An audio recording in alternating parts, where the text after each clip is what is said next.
Hi, this is Sue Jackson of the Book by Book blog, and I'm here with another Friday Reads.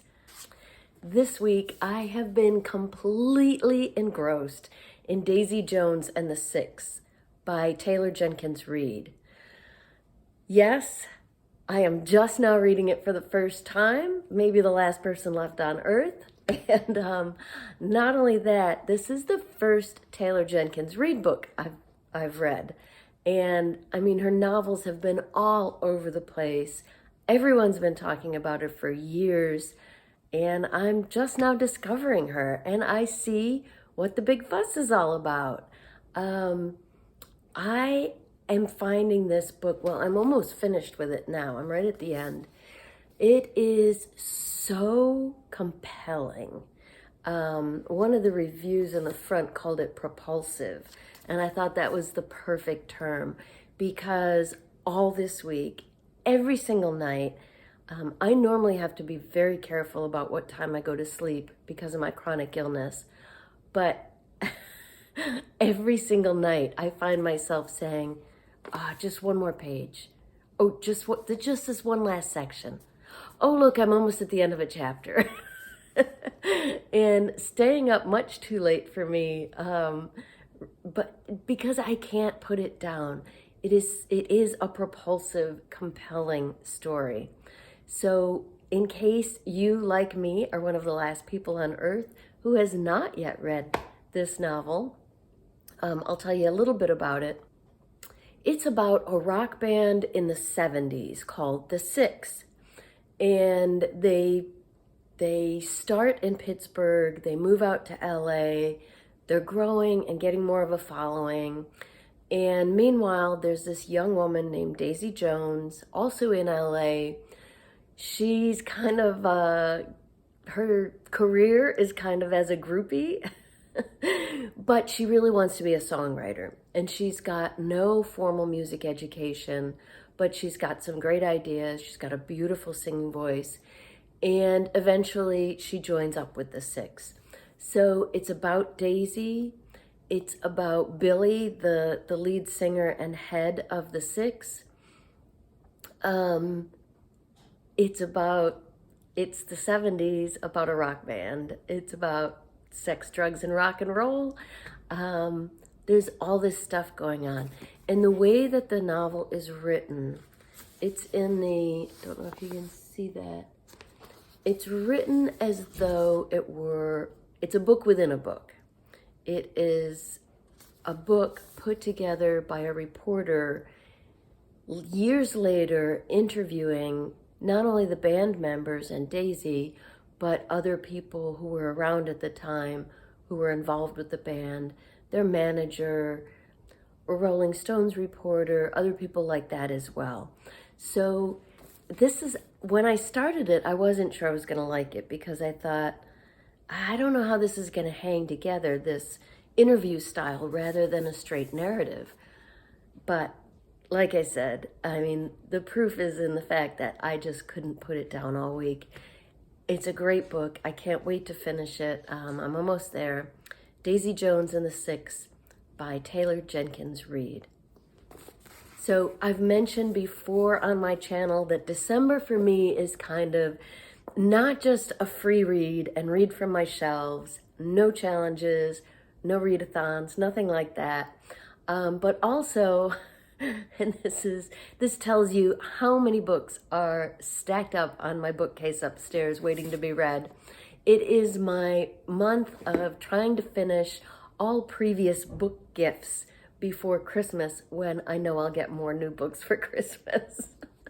So Daisy Jones and the Six, I think my husband gave this to me for my birthday. The next book I'm going to read is The Dreamers by Karen Thompson Walker. I think this was a Christmas gift last year. So yes, I want to get to it before the Christmas comes again. Karen Thompson Walker is the author of The Age of Miracles, which I absolutely loved. And this book sounds similar. So she often takes kind of a sci-fi premise, but her books are all about people and how people react. So The Age of Miracles was about, I think it was the Earth's rotation was slowing down. So the days were getting longer and longer. And it was all about how particular characters in the book were dealing with that. The Dreamers is about some kind of mysterious thing, I don't know if it's an illness or something, that causes people to fall asleep and not wake up. So same sort of premise. I'm sure it's the same sort of deep dive into humanity and how people respond, and I'm really looking forward to it. So that's next up. On audio, I just finished listening to The Horse by Geraldine Brooks.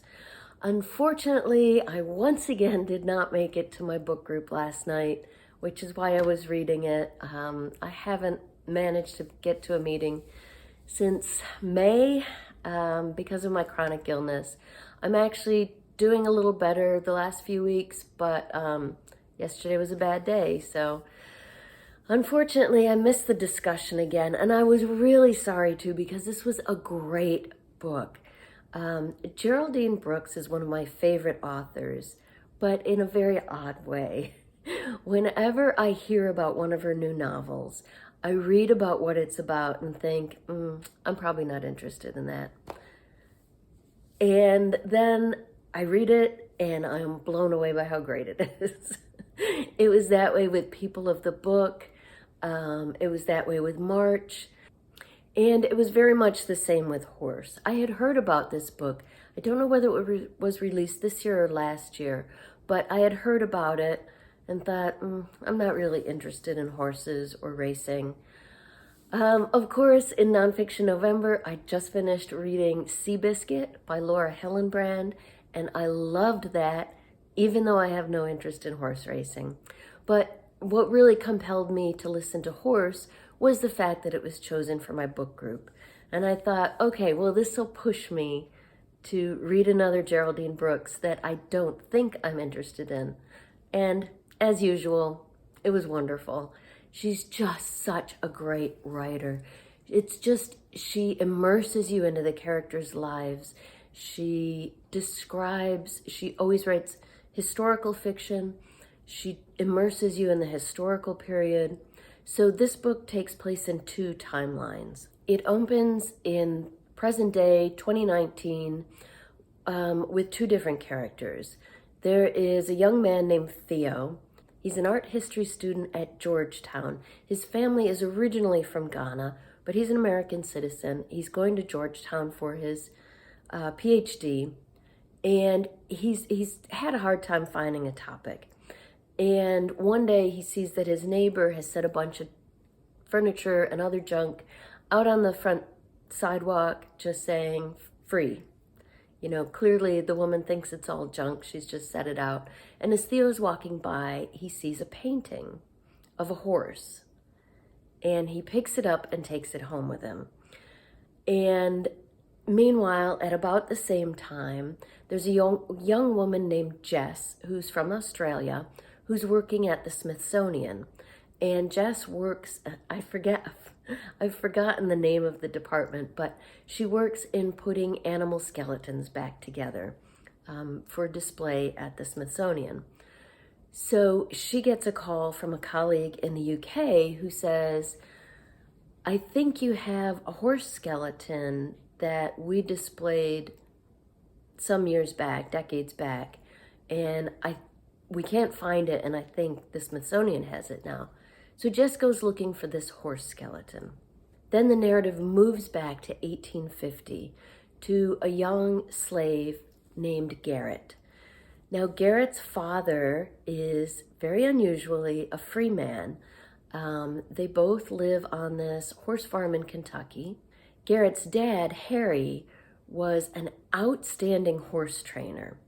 And so he earned money from the winnings from the horses.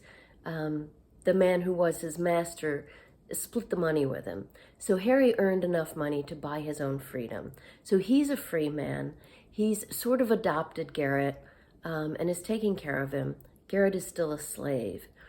So when a new foal is born, Harry says that Garrett can have the foal, that it's his.